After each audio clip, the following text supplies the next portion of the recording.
Hello, everyone, and thank you so much for joining us today. We have Zack McDermott with us, who will share his story as well as discuss practical tips and his message of self-acceptance and hope, as also told in his book, Gorilla and the Bird, where he tells his story about his fight to regain his sanity after a devastating psychotic break.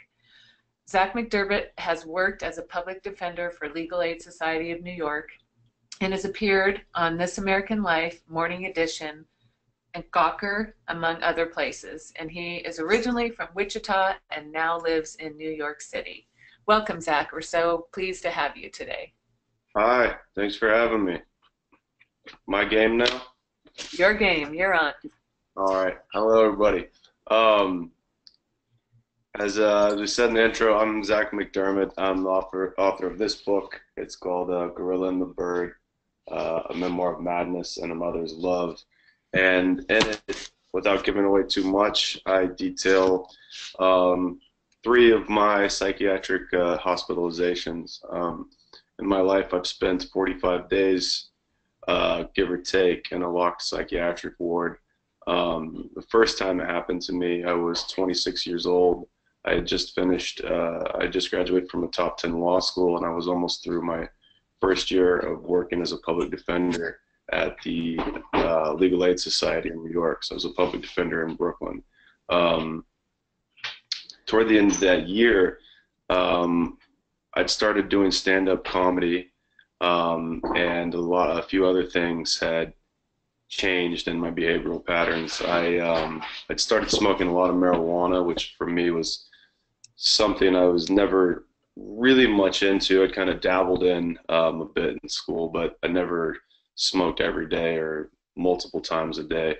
When I moved to New York, I kind of started running with the crowd that was fairly common, and so I did that, and I was doing my stand-up at night, which kind of eclipsed the law in terms of my passions, and I really thought I had a shot at making it as a comedian in New York. So I went as hard as I could, and the result was I wasn't sleeping much. I was out till 2 or 3 in the morning every night.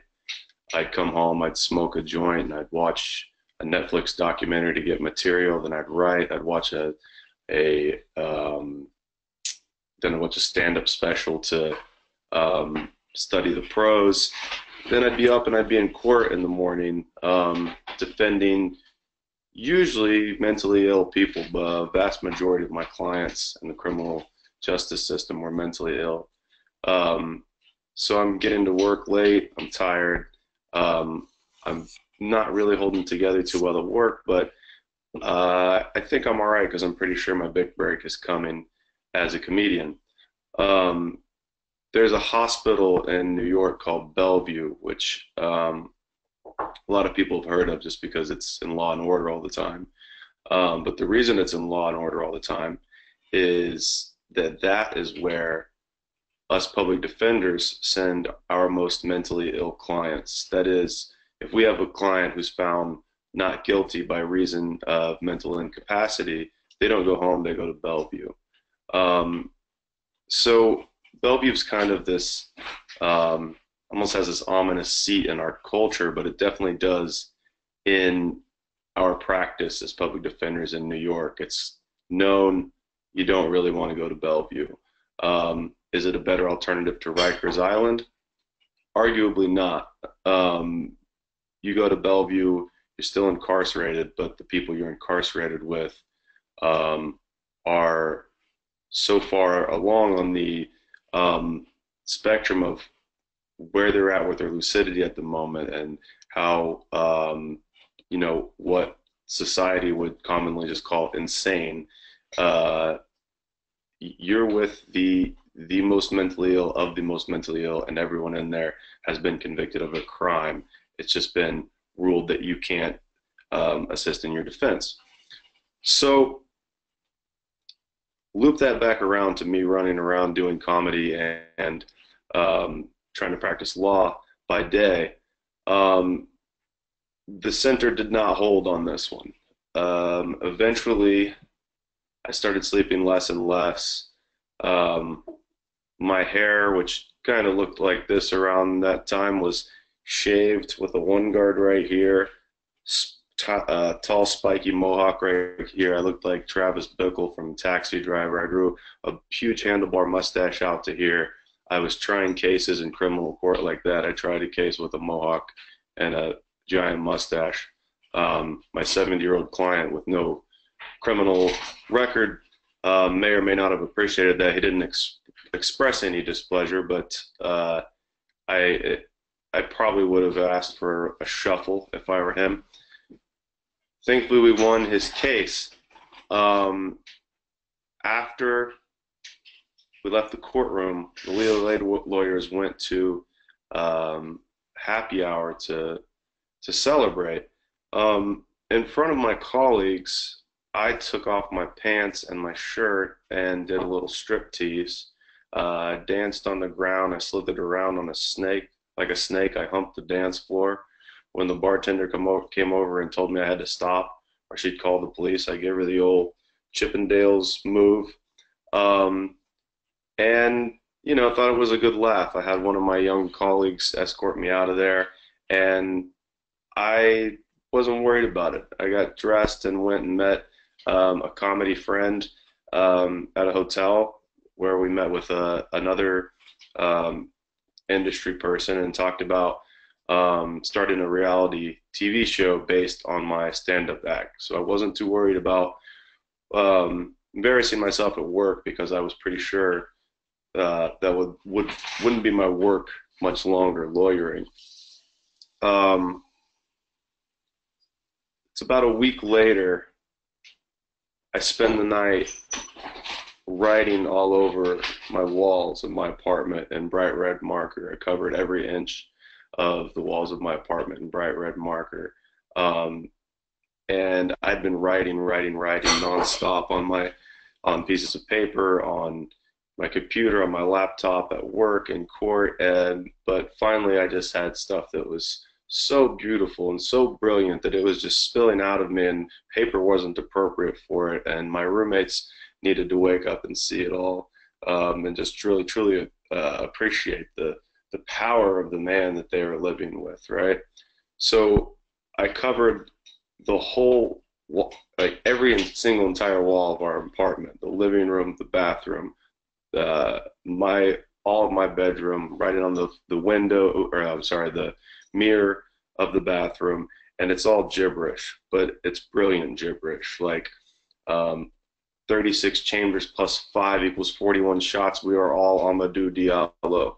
Little word equations, a Wu-Tang Clan lyric mixed in with some, very trite plea for social justice and reform. I'd spend my evening doing that and videotaping myself.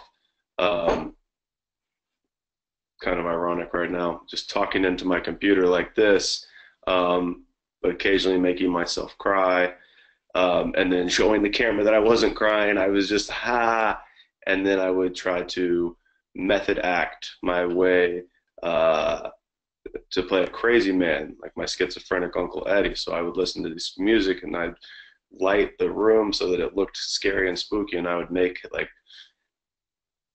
faces like that he did when he used to come home. And the whole thing was very troubling and disturbing for my family and friends, but no one really knew what was going on with me, and no one could really tie me down. That's one thing that's very difficult with mental illness is it's one of the few conditions where the afflicted are the last to know.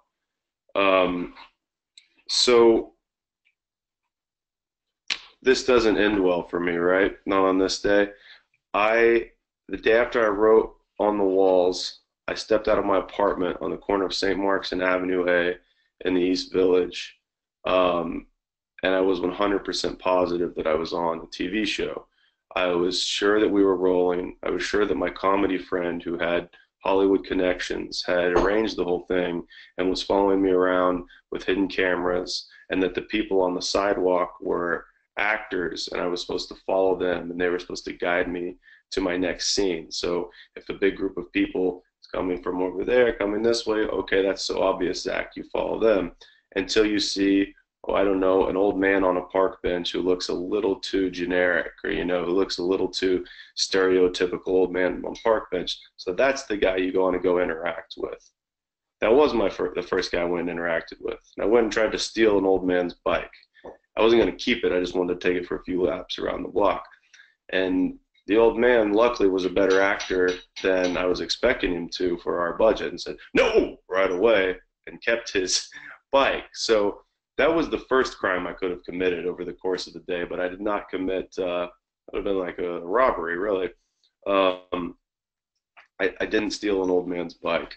What I then did is sprint through the dog park, and started just running around with everyone's dogs. I got on all fours and sprinted through the dog run, jumped out the other side, and that's when I'm 100%, 110% sure we're filming, because I see Daniel Day-Lewis just walking across the basketball court. He's my favorite actor, and the producer, my friend, knew he was my favorite actor. So I'm thinking that he's thinking that Zach needs a little cue to completely assure him that we are filming, and why else would Daniel Day-Lewis be in his neighborhood at this exact time when we know he's going to run out of the dog park? So the mission for the day becomes to figuratively follow Daniel Day-Lewis, because of course he exited frame. So I kept going from one scene to the next. I find my way down into a rec league soccer game where I jump in front of the team's goalie, and I start shouting at the other players, have one, you cluster, have a shot.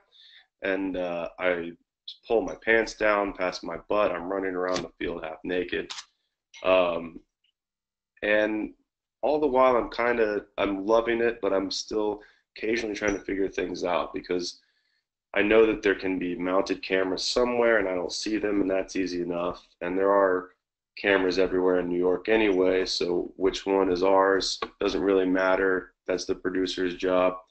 And of course, people have iPhones if they want to come by and get a quick little audio or something, but iPhones can't be getting it all. So I'm having the time of my life, but I'm also confused throughout and starting to get more and more confused as the day goes by. After soccer, I stop on the corner of Houston and Avenue A after sprinting across one of the most busy intersections in New York. Cabs are braking and swerving. Cabbies are screaming at me and almost hitting me. And I'm thinking, a little too many profanities, boys, to be realistic, but it's TV. That's fine. I get across the other side of the street, and I unilaterally engage a group of young African-American men in a rap battle. No one was rapping. I just came in and started spitting for them. Hot like the kettle when the pedal hit the metal. Pinocchio, son, is your pedal? Hello. And I took my hat off and threw it on the ground like, mic drop. This one's over, boys. So now I need my pen back, maybe. So they said, you should be careful, roll, and they could tell something was wrong with me. But to show them that nothing was, I sprinted back across the busy intersection, more cars, more taxis avoiding me and not killing me, thankfully. Fast forward to the subway platform, and that's where the police find me. At this point, I'm barefoot, I'm shirtless, I'm freezing. It's late October in New York. I have my hands behind my head like this, like a captured soldier, and I'm crying. And I've just been standing there like this crying, like, I want this production to stop. I want this shooting to stop. We're done. I've given you all I can. You won't come out. You won't show me where the camera is. You won't give me any direction. And yeah, I was freezing. I was exhausted. I was scared, and I was starting to think that maybe, just maybe I'm not on TV. Maybe this is some sick experiment somebody's playing on me. Well, I'm a public defender, right? So that means criminal defense attorney. most criminal defense attorneys have a disposition such that they don't take kindly to uh, having law enforcement violate their rights. Well, luckily for me, these two cops, while their uniforms looked real, were their uniforms were a little too spot on. So it let me know that we were once again back in the production, and I didn't need to invoke my Sixth Amendment right to counsel, and I didn't need to be rude to these fellas, and I didn't need to walk away and say, you have no right to detain me. It's nothing illegal about not wearing a shirt or shoes on a subway. So the nice cop asked me, excuse me, the nice cop asked me, you don't mind if we cuff you just for safety purposes then? And so my eyes are big, and I'm again happy um, because I know the producer knows how much I would hate to get arrested because I dislike cops. So I put my hands behind my head or behind my back and say, yeah, I'm totally nonviolent. Go ahead. At this point, I'm technically under arrest, but that's of no consequence to me. They take me into a satellite police office, and instead of um, a squad car, I ultimately end up in the back of an ambulance until a radio clicks on and I hear intake available at Bellevue. Um, we get there. It seems weird. The paramedics actually follow me into the hospital, and I'm getting little to no information from anyone. Next thing I know, I'm in a waiting room, but it's like none I've ever seen. It's locked. Every door requires a series of keys and maneuvers to get out of, and everyone is just wandering around and screaming, and some crying, and some laughing hysterically. And the patients are, by and large, being ignored. This was obviously the um, entry to the psych ward. Um, I waited a while, talked to another patient who I thought was my dad wearing a fake mask, patted him on the head, told him it was okay. He looked like he was about to cry. He told me to get away from him. I figured, he just feels bad for all the, for leaving when I was 5. He feels bad for the missed soccer games and graduations. And so I said, okay, but I'm here if you want to talk. Eventually it was my turn to be taken to the examining room, and I get in there and I'm back to just walking on sunshine, and I tell the doctors, I'm like, this is exciting to watch this unfold. This is great. It's like, watch what unfold. I'm like, okay, we'll see. There's several other doctors in there. We have like a row of white coats. These are med students. Do you mind if they observe? And I'm beaming, not at all. I mean, someone should document this, right? Is this going to be in a medical textbook? And I'm thinking that this has been some lifelong study that they now need to follow, like from when I was tested for, the gifted program in kindergarten, that now this is like a 20-year later follow-up. Where are they now? And what has this beautiful brain done in the intervening years? No coincidence that it's the year the father left that those first round of tests took place, right? So he cuts my moment in the spotlight short by having a few orderlies pen me down and putting a syringe in my arm, and within a few minutes I'm out. I wake up the next day on the psych ward in Bellevue, trying to figure out where I'm at. Sure, I'm still on TV, and waiting for my mom, the bird, to fly in from Kansas. She's 50. She'd never been to the East Coast. Probably the third or fourth time she's been on an airplane in her life. Maybe I'm selling her a little short. But she comes to Bellevue, sees me through the portal of the door where visitors enter. I'm 30 pounds underweight. I have the mohawk. I have the mustache. She walks in and says, you're a bag of bone, or she walks in and I said, I recognize someone that looks like her. I think it's her. So I said, Bird, but I'm not sure it's her. Um, she says, the bird is here. And I said, the bird can't be here. The bird lives in Wichita. She said, the bird got on a plane. You're a bag of bones, gorilla. And it was at that point that I realized this woman was actually my mom, because if not, how would she know I'd lost 30 pounds? And if not, how would she know to call me the gorilla? That's been my nickname since I was young, and she gave it to me. And no one else really calls me that. Um, so I accepted the fact that she was my mom, but not that we were in a psych ward. It took 10 days for her to get me out of there, coming 2 times a day. She was there for every minute of every visiting opportunity. It took about a week of for her calming reassurances that no, we're not on TV, and heavy doses of antipsychotics to get me to accept that I was not on TV. And then the hard part started. Got out of the hospital. Um, Depression follows mania like night follows day. And especially that first time, you have to sit there and figure out just what in the hell just happened to me just now.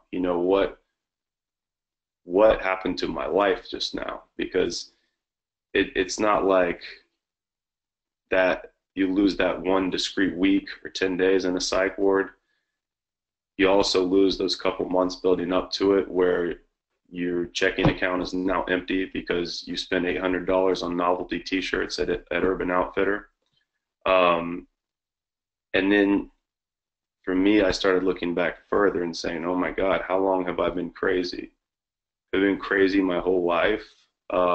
Because I think of my Uncle Nettie, who I grew up around, and he was a paranoid schizophrenic. He died when I was 15, and I look so much like him. And I was actually born on the same day that his that the men from the state mental hospital came and took him away. He had his last overdose the day I was born, and he was taken to a state mental institution in Topeka, where he lived for the rest of his life.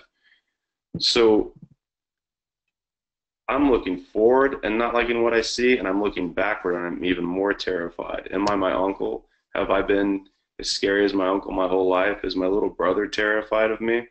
These are some of the initial questions I had coming out of the hospital, and I had to ask, I was asking my mom, like, am I crazy? Am I Uncle Nettie? And she said, no, you're not. Crazy people don't know they're crazy, which I think is a catchy line, but it's not true, because I am definitely crazy, and I definitely know I'm crazy. But in the moment, it was the right thing to say. And so you're out, and it that like I said, that's when the hard part begins. It's the rebuild. It's that first time, that first trip to the hospital changes your life forever, because you were a person that's never been to a psych ward, and now you're someone that's been to a psych ward. Kind of two types of people in this world, sort of thing, right? And I think it's hard, very hard, for the person coming out of that to process for the first time that, oh, I just jumped over into that over the group. I just jumped over into the crazies. I just jumped over into they. I am now they. I am now crazy people. Excuse me. And if that's not difficult to enough to think that you were a normal person and now no dice, you're not. You also are battling the rapid weight gain from the new medicine you've put on that you have no idea what it does, and you've been able to give no research to it. And the only thing you know is that you're drooling, that your hair's falling out, that you're impotent, that you're 25 and you have no sex drive, that you have trouble doing simple math in your head when you can normally multiply, multi-digit numbers by each other with ease. You know that life's different, and that's one of the scariest parts at that point, because you don't know to what extent it's it's going to be different, and for how long. You just know life has changed. Um, I spent 2 months once I got out of the psych ward in my mom's basement in Wichita, Kansas, having sleeping contests with myself, trying to sleep 16 hours a day. I'd wake up, and if I couldn't sleep anymore, I'd just close my eyes and I'd tell myself that if you don't move, eventually you will fall asleep. And if not, then your eyes are closed. So what's the difference anyway? And then in the evenings, I would put a 6 or 8 or 10 pack of domestic beer down my throat in her garage and make heaps of ashtray heaps on top of the empties. Um, I did that for a couple months until I said, well, I don't know what life looks like now, post bipolar disorder, post psych ward, post psychosis, but I know it's not this. Um, take your pills. Uh,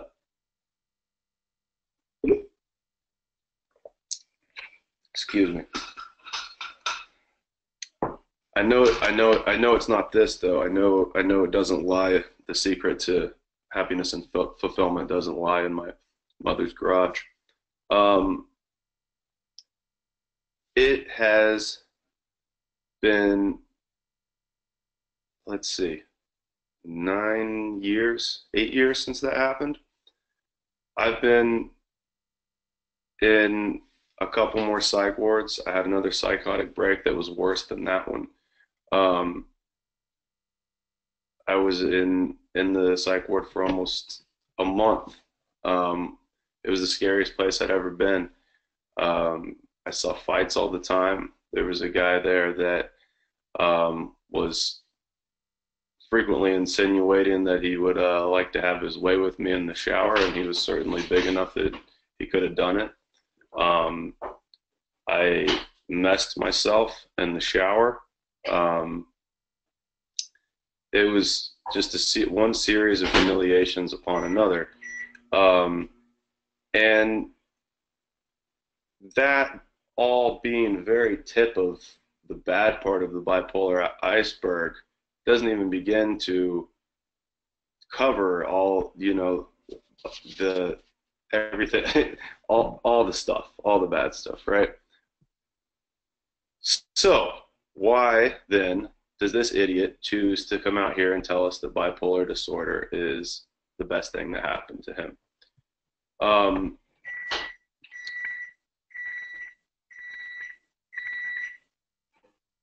because I got a microwave out. Kidding, that was a microwave. Sorry about that. I get to, number one, I got to write a book. This book, I'm going to hold it up for a second, probably not last time. Writing's been my passion my whole life. And if you're a writer, it's one of the only professions where you could only be so lucky as to go to a psych ward, because boy, what a story you've got to tell now.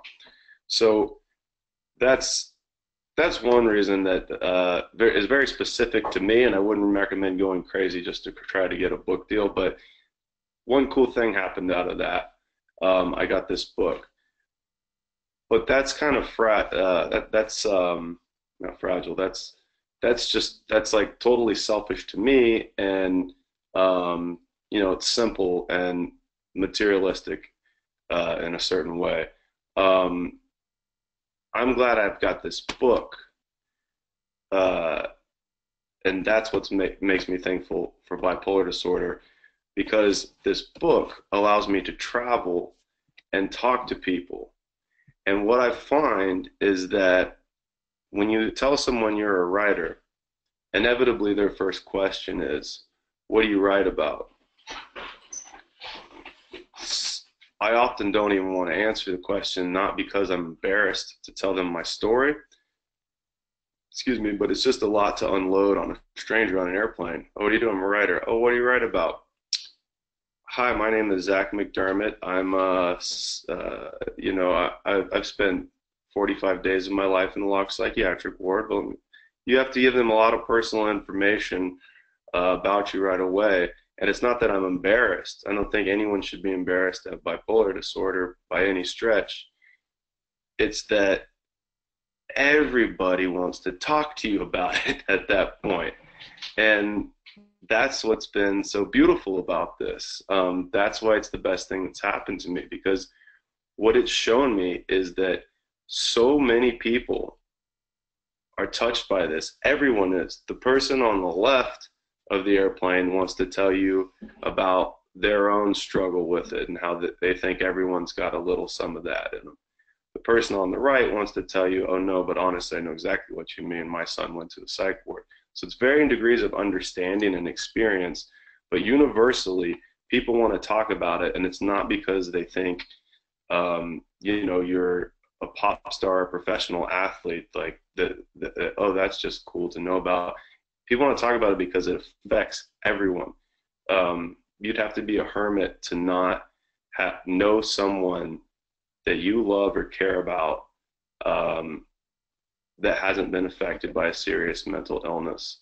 And so the conversation always starts in a whisper, and then by the end of the plane ride, we're speaking in normal tone of voices and our normal tones of voice. And the woman or man sitting next to me is, I can tell, just totally unburdened by being able to have told someone, shared the pain that they've felt through their own mental health crises or that of a child, friend, spouse, lover, niece, nephew, uncle.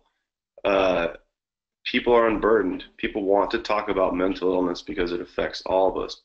And people are dying to get their stories out of their mouths, but they're afraid to reveal. So getting the book is awesome. I get to have a cool job. That's awesome. But why having the book is awesome is because I get to have those conversations. And when I go and meet people and speak at places, it's always great if people buy your book, of course, and it's great, like, if somebody wants you to sign your name on it, it's great, of course. But our lines, not that they're exceptionally long and that I'm not speaking in front of thousands of people, right? But it takes forever to get through the line every time, because almost every person that comes wants to stop, hug, some have a cry, and they have to tell you their own story. So I just feel blessed that my condition has put me, sorry about this leg, that my condition has put me in a place where I'm allowed to kind of be the ambassador for that conversation and to build that bridge between, like, for most people, this is the secret you tell no one about yourself and your family, to, like, this is an open, free society where we have this dialogue and we can discuss bipolar disorder with no more seriousness than we would the common cold in terms of how we would judge someone's character. I'm fortunate enough to be shameless enough to tell you every little nook and cranny about my experience and, tell you that I did mess myself in the shower, tell you all the embarrassing things I did, dancing naked in front of colleagues, spending all my money, wanting to throw myself in front of a train, drinking, 8, 10, 12, 14 beers a night, sucking down cigarettes, being late to work, screwing up my clients' lives on account of my own incompetence and, inadequacy as a public defender, dealing with the self-hate that can come from, after an initial diagnosis, dealing with acceptance. All these things I've been dealing with since 2008, and I kind of feel like I know what I'm doing with it now. And it's just been overwhelming to get emails from people that, write these essays about their father who killed himself or their brother who's in a hospital and asking for advice. What do we do? And the sad thing about it all is that it's apparent to me, painfully so, that we don't know what we're doing with this as a society, and there's not enough attention paid to it. But I think getting these stories out, and if I can be a conduit to that, is the only first step on a road to addressing mental illness in a more pragmatic and effective manner and giving it the importance that it deserves, and to have us quit looking at it as anything other than it is, which is a medical condition. I think it's often used as a synonym for bad behavior. So one of the first things cut when we decide we have to make budget cuts to health bills, and it's people are discarded. I have I have a JD. I have a sorry, trying to get this light all right for you guys. I have a JD. I have a loving family. I have health insurance. I have good health insurance. I live a middle class existence. And if any one of those elements were lacking, my story ends way differently. I walk by people on the New York City subway who people just step over and around like they're a piece of trash. And I often just think like, that's me right there. That's me without an insurance card. That's me without education. That's me without a family that cares about me. And that we discard people like that as a society, I think is one of our nation's great crimes. And I don't think we can I don't think we can alter that behavior, and I don't think we can change the way we treat people until we kind of have a knowledge of what the symptoms for mental illness are, what the cures are, make treating them a priority. And in order to do that, we all have to be okay with revealing what we have and sharing our stories. Not everyone's got to write a memoir about it. Sure, you can be private with your condition if you want. I'm still myself embarrassed at times about, things that I've done on account of my condition. But just overall, as a society, it's got to, we have to be more open with it, and we have to be more accepting and receptive to people's stories. So yeah, I'm glad I've been able to let people talk, and to let people email me, and to let people feel like it's safe to be who you are. It's not a moral failing to be bipolar, no more than it's a moral failing to have diabetes. And it doesn't, you have crossed over into the them. You are a they. I am a they. After you leave the hospital, you're no longer one of the normals, and that's great. I love being not normal, and I love being able to help people try to be more comfortable with their not normalness. I'm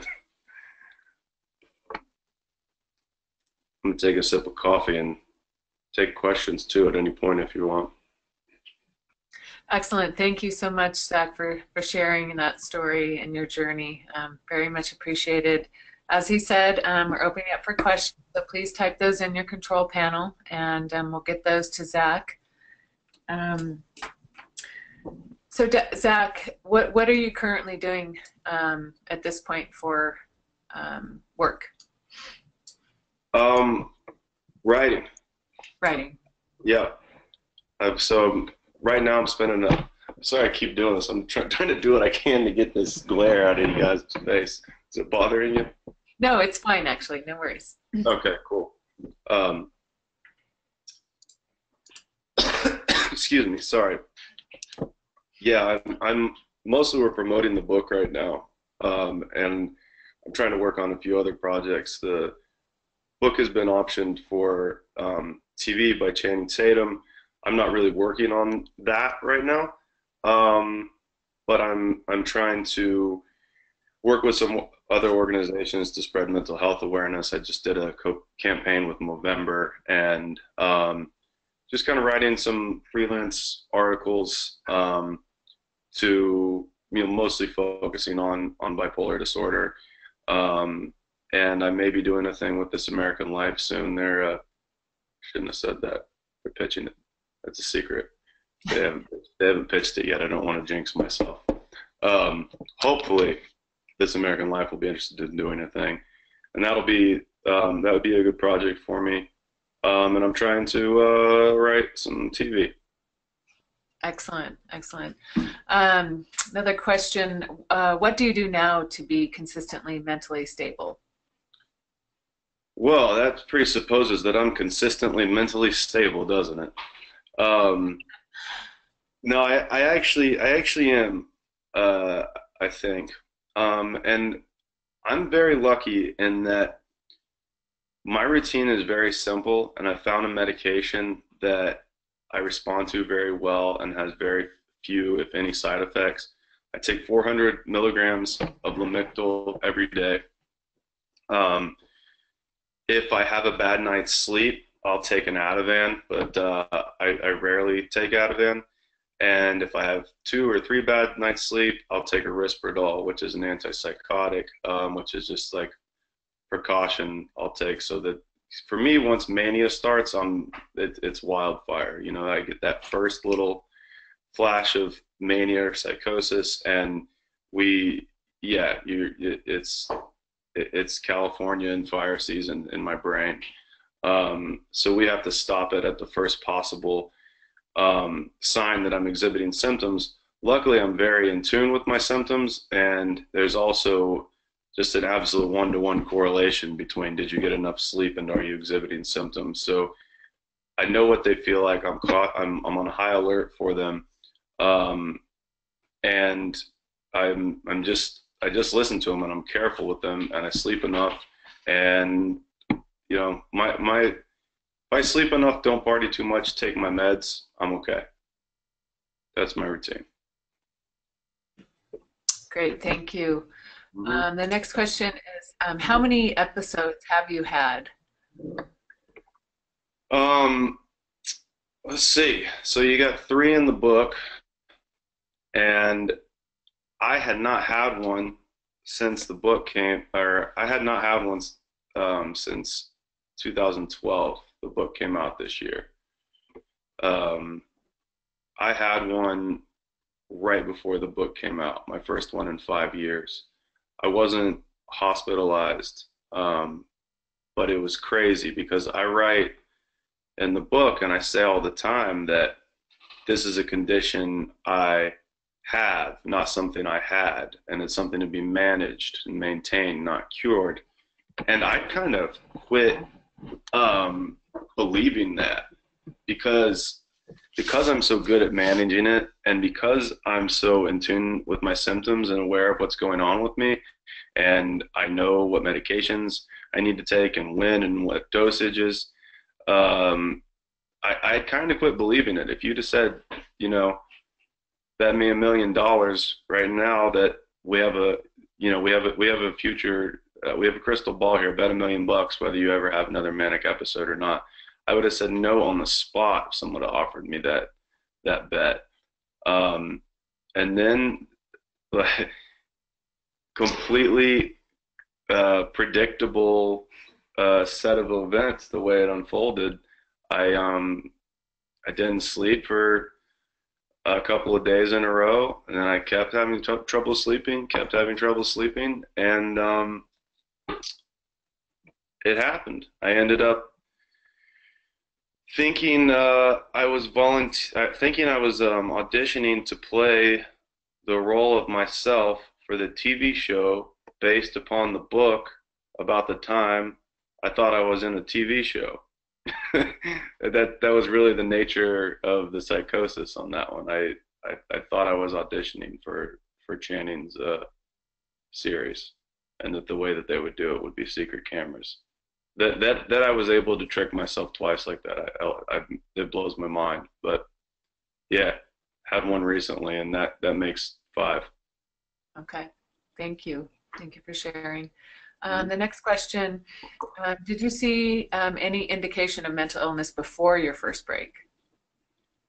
Yeah, I think so. And this is always a tough one for me to answer in some ways because I guess I could just say yes, definitely. I suffered with, I had clinical depression throughout high school and definitely had a fair amount in law school. And I, yeah, I knew what depression was before I became depressed after the first break. I'd been there before. Used to think about jerking my car into the river after soccer practice every day, and it wasn't because like I had a bad life. Like I wasn't like not making the team and things like that. Like I was one of the better players on the team, and I didn't have an awkward high school experience. I was a really early bloomer, and I had friends. It wasn't that sort of high school um, angst. It was just, chemically, I was lacking serotonin, and so I was familiar with depression, for several years, but the and the the other stuff, like I've always I get this question a lot, and I always say like I don't really know whether some of my behavior was indicative or presage that I would later have a serious mental illness down the line or not, because I did plenty of crazy stuff and dangerous impulsive behavior that once I landed in the psych ward, you can go back and go, oh, what did he do? He got in 10 fights growing up. He used to, drink and howl at the moon all the time. He drove his car and through the automatic sliding doors of a grocery store and just parked there playing the Star Wars theme as loud as he possibly could. I did a lot of things like that in high school, but I had, my best buddies sitting right next to me, and none of them went to the psych ward. So other than like having a crazy temper, which I did growing up, and having bouts of depression, I kind of have to say I don't know, because I don't know that it had to end how it ended. If I didn't go to a psych ward and I wasn't diagnosed with a serious mental illness, you might just go, oh, he was wild when he was younger. Okay, so the depression um, did not make you want to seek help, in terms of talking to your parents or school? No, I did. I took Zoloft in high school for a little bit. Um, and I think like, it's I graduated in 2001, so when I started this it was like late 90s when I was 15. I thought I was a tough guy from Kansas, and I didn't want to take pills because, for a lot of reasons, people are resistant to take medication, but I got really hung up on this it's not real thing. Like, yeah, I feel better, but it's not real. It's not me. It's not natural. And that was hard for me when I was young to do that. And I also just, was like I don't know. I'm so open to taking medication now, and I take it every day. And I so encourage people to, you know, get a good psychiatrist who listens to them and shop for the right medication and don't give up if the first one doesn't do what you needed it to do for you. That it's almost hard for me to put myself in the pants of the guy that like really, really didn't want to take his medication. Um, but yeah, I talked to my mom about it. She's always been um, supportive. She's always been the bird that she is now. Um, but you can't force pills down a 15-year-old's throat. And frankly, to go to therapy and things like that, I mean, we were poor and we were busy. Like it wasn't really a thing that we had a lot of time or resources to pursue. But yeah, I I in in college and law school, I think I treated any depression mostly with, you know, I drink too much. And then when I would, you know, apply just a little bit of logic and go, yeah, it's a depressant and you're depressed because you drink. When I'd have periods of doing well, depression wise, it would be because I was, working out a lot, living healthy, doing my homework. Um, so yeah, it's not that I didn't, it's not that I don't consider that an early sign of mental illness. As mental illness, depression is a mental illness in itself, of course. I just the car crash that was the psych hospital and dealing with bipolar disorder kind of it swallowed up those little incidents in my head in terms of my like history of mental illness. Feel like, Zach, rattle it down for me. Well, I've got a lot of time in the psych ward that I would unroll first before I started thinking about, you know, those bouts of mild to serious depression. Not that they're anything to be downplayed, mine or anyone's. It's just that the one that happened on the heels of, uh, my first manic and psychotic break. That's when I started going like, oh, I thought I knew what suicidal feels like. Let me see if I can, how close I can get my fingertips to the edge of that whooshing train. Let me see what that wind feels like, and kind of start wanting to creep closer and closer. I'm not saying that's how close I was to suicide, but it was on my mind all the time after getting out of the hospital. Um, yeah, that was a very rambling answer. I'm sorry, but I hope it covered a little bit of what you were asking. Yes, absolutely. Thank you. The next question, how long did it take for your new lifestyle to feel natural and not like constant, work on a daily basis? Um, it's an interesting question. It took a few months, and it could have been shorter, I think. It could have been longer too, I know. Um, but the first couple months coming out of the hospital the first time were really difficult because we didn't really know what it was. I mean, the doctors knew it was bipolar 1, but they just threw the house at me in terms of medication. Like, okay, Depakote, Risperdal, name a bunch of others. They just had me on everything. It's like, we found this guy naked on the subway. And they spit you out that doped up. And so I had initially to make a choice like whether to stay on the medication or not. I knew something was wrong with me. I just thought I was being taped and followed around New York City by, professional camera crews that didn't exist. So it wasn't, I was lucky enough not to have that period of denial that some people have after leaving a hospital for the first time. I was open to the fact that, like, yes, something is wrong here. Um, but we both had to get the medication right, which took a couple months.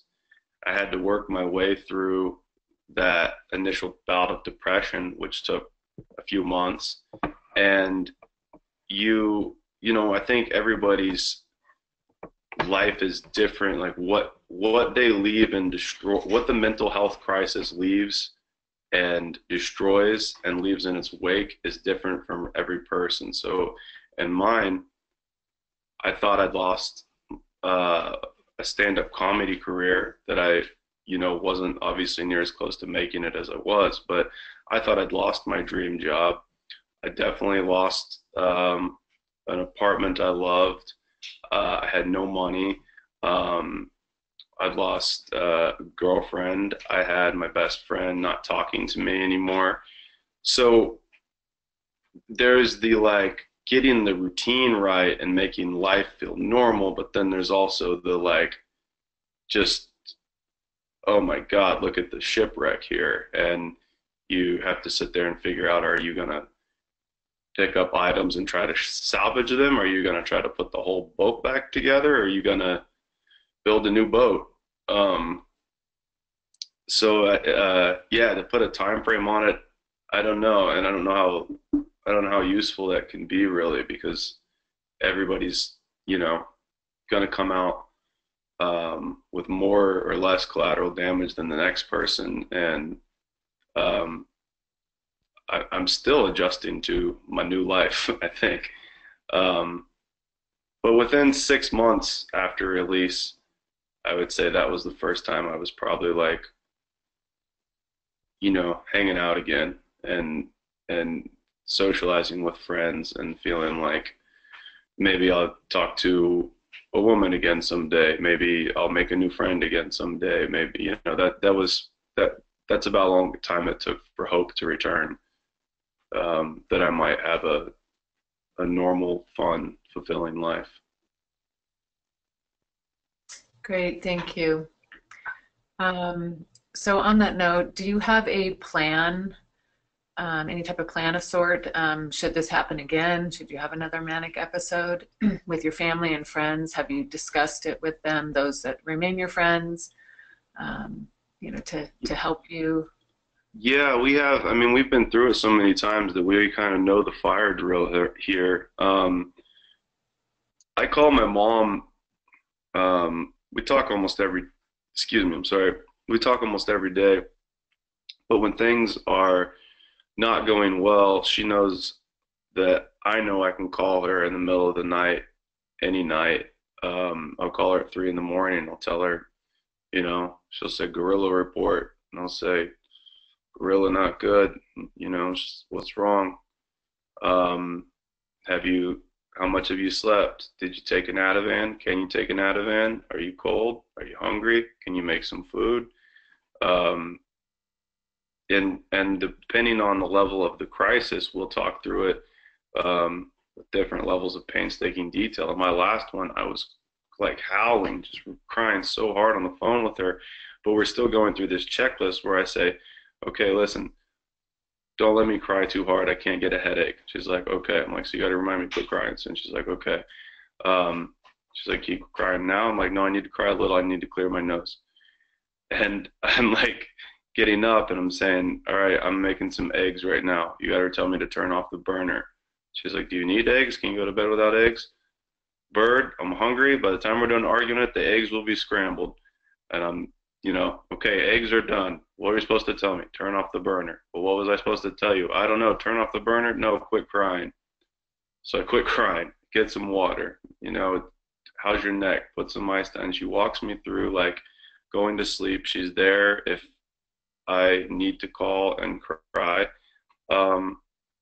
And our whole mission is like, never again a hospital and, hotel if need be, hotels over hospitals. And I know everybody doesn't have that luxury, and I certainly don't have the luxury to spend the night in a hotel every night either. But I've found over the years a few times that, if I'm having trouble sleeping where I'm at, either because it's New York or either because it's like Wichita and there's family things or whatever, that checking into a hotel for an evening versus paying for a psych ward is a lot cheaper.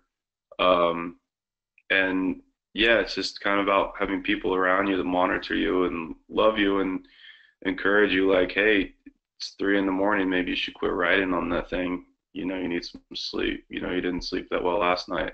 But it's almost all self-maintenance at this point, and just having my mom and my wife and a handful of really close friends that I can talk to, and I'm totally not afraid to tell them when I'm not well and to be vulnerable. And yeah, eat when you're hungry, drink food when you're thirsty.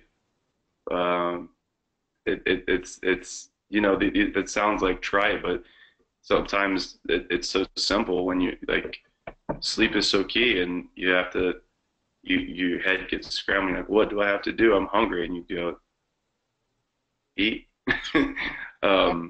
Solve these little problems one thing at a time.